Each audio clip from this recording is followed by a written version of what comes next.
Alors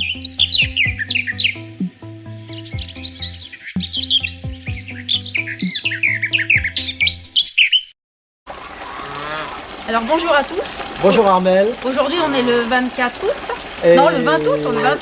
Et normalement on est en été.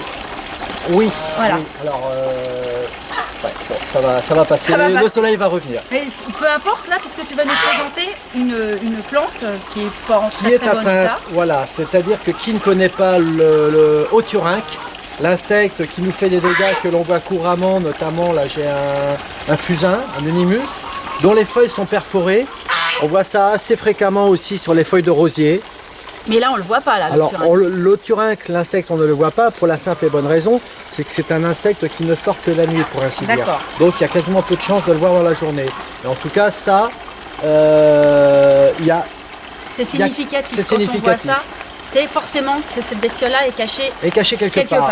Et avant de se promener comme ça à l'état adulte sur les plantes, sur les branches, eh bien ma foi c'est un insecte qui fait aussi bien des dégâts, notamment sur les euchères, hein, ce genre de plante très décorative de par son feuillage et sa fleur. Seulement nous pouvons avoir de drôles de surprises, puisque là aujourd'hui nous sommes confrontés à une attaque virulente d'Haut-Turinque. Ça se représente comme ça, c'est-à-dire que la plante en l'espace d'une semaine peut se dégrader très rapidement. Et il suffit tout simplement de tirer sur la plante et on voit que sans forcer, eh bien les racines se sont détachées. Ça se détache Alors, facilement. Et on même n'aura pas celle-ci. de mal à retrouver des larves. Là on en a une belle, Ah là il y en a une là. voilà. Voilà. Là, elle s'incruste bien au niveau des racines. Tiens, regarde là, comme quoi, voilà, Ouais, c'est bien regarde, comme rentré quoi dedans. elles adorent, elles dévorent nos racines. Donc là Vraiment. la plante c'est Là, inutile ça c'est de la mort. garder. Ça c'est mort. On jette. Là c'est foutu. On détruit. À ce stade-là, c'est mort. Ça c'est D'accord. foutu. Ah oui, parce Alors- que même quand on gratte un peu plus loin, oh là là, il y en a plein. Il y en a là. plein, Voilà, il y en a ouais, plein. Il y en a plein. Donc finalement, pour remédier à cela, bien évidemment, on va exclure tous les produits chimiques. Oui. Il n'en est plus question. Il y a un moyen très simple de lutter contre cet insecte. D'une part pour tuer ces petites larves, vers ouais. qui vont faire des dégâts, et aussi donc pour justement éviter d'avoir donc à leur stade adulte des dégâts comme cela, c'est tout simplement d'utiliser une nématode, une autre petite bête, on appelle ça un auxiliaire, Oui. qui s'appelle l'Heterorhabditis, et on va vous en reparler, on va vous montrer ce que c'est. D'accord. Voilà, donc on se retrouve. Ça rappelle, il pleuvait l'autre. Oui, j'ai vu ça. Donc Rémi, là, après l'attaque d'Haut-Turinque, qu'est-ce qu'on doit faire? Alors, on avait constaté il y a quelques jours une attaque plutôt importante d'Haut-Turinque. Il est évident que les plantes qui ont été vraiment très très atteintes, où vraiment les racines étaient complètement mangées, dévorées, autant s'en débarrasser. Là, c'était fini, quoi. C'était fini pour elles. Ce qui est important, c'est surtout de ne pas avoir le même problème sur les autres. Les plantes qui jusqu'à présent paraissent saines. Il est fort probable qu'il y ait déjà 2-3 larves qui traînent. Mais voilà, si on en est justement qu'à ce début de contamination, c'est justement le bon moment de traiter. Donc là, ça va être un traitement préventif. Alors c'est un traitement préventif et aussi curatif, puisque justement il est fort probable qu'il y ait déjà 2-3 larves dans. Donc ça fait les deux au pied à de la ces fois. plantes.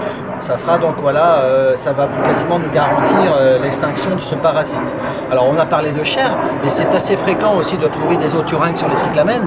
Là j'ai des mini cyclamènes, mais même dans des grosses potées de cyclamènes, quand on a la plante qui subitement se détache complètement du pot et qu'on voit qu'il n'y a plus de racines, sans aucun doute c'est l'Haut-Turinque. Et j'avais parlé aussi également des plantes telles que les fusains, les troènes, dont les feuilles sont mangées. Là, pas à cause des larves, comme je disais, mais à cause donc de l'insecte à l'état adulte. Si on détruit la larve, on n'aura pas cette surprise sur le feuillage au printemps prochain. Hein, là, les attaques qu'on voit, c'est des attaques qui ont eu lieu au printemps dernier. Aujourd'hui, nous sommes fin septembre.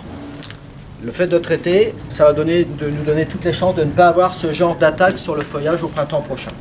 Alors, qu'est-ce qu'on met? la petite bête dont j'ai parlé, l'Heterorhabditis, donc c'est une nématode qui, à l'achat, se présente On dirait de la conditionnée poudre, comme hein. ça. C'est de la poudre dans lequel sont les œufs de nématodes. Là, dans un sachet comme cela, là j'ai 50 millions de larves de nématodes. Ah, quand même, hein. Alors, dans le commerce, on en reparlera, Thierry. Oui, oui, t'en on va parlera en plus reparler tard. à la fin. On trouvera évidemment des conditionnements moins importants que ça. Ça ne sert à rien d'avoir 50 millions de larves pour un jardin, un petit jardin chez soi. jardin. Là, c'est quand même assez important. Alors, là, ce que je vais faire, tout simplement, j'ouvre le sachet. Donc, on peut y aller avec les mains, hein, puisque c'est d'un produit 100% naturel. Ça, là, on ne craint rien. Hein, c'est complètement naturel. Là, je vais mettre la valeur d'une bonne cuillère.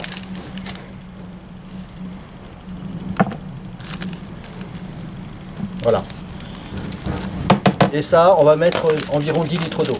10 litres d'eau, une cuillère. Alors, on va considérer qu'on mettra 5 millions de nématodes pour 10 litres d'eau.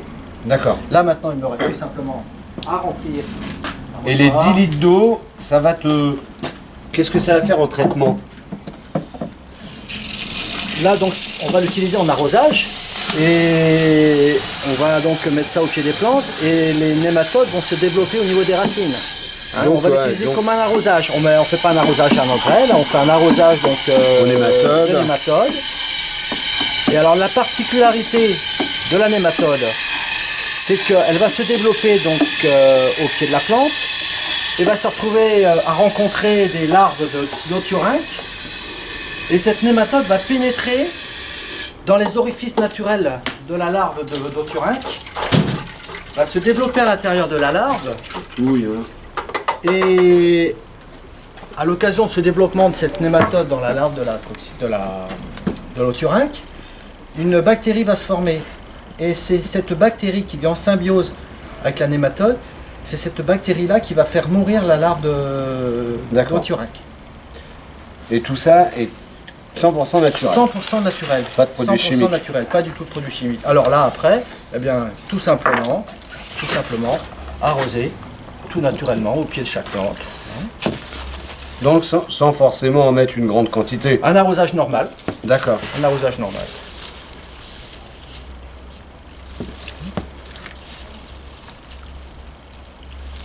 Donc amis internautes, on va vous mettre à la fin de la vidéo un site où vous pourrez acheter tous ces produits naturels pour vous éviter de mettre des produits chimiques. Voilà.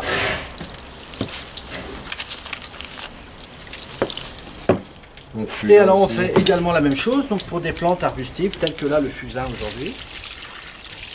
Un bon arrosage. Voilà. Et là, adieu les othurynques. D'accord, ben c'est vraiment très Il sympa. n'y a rien de plus simple. Il n'y a rien de plus simple. de ne pas utiliser de produits chimiques, c'est quand même... Voilà. Alors tu parlais donc d'achat sur internet. Il y Oui. a également aussi des jardineries qui proposent des produits de cette gamme.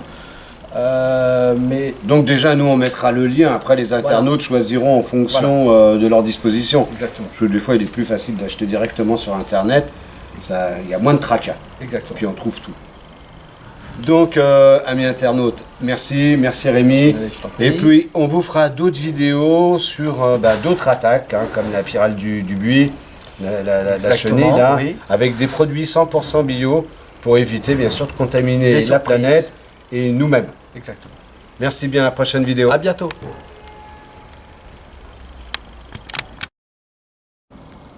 Alors après avoir vu la larve d'othurynque, eh ben, voici les bébés othurynques. On reconnaît bien leur petit bec pointu là. Là, on reconnaît bien ça. Voilà. Bon là ils ont l'air un petit peu endormis mais ils peuvent s'envoler. Hein. On voit qu'ils vont déployer leurs ailes, enfin sur certains. Là on ne voit pas en les cherchant un peu. Ouais, on reconnaît vraiment bien leur bec pointu. Et voilà, hop, celui-là il s'en va.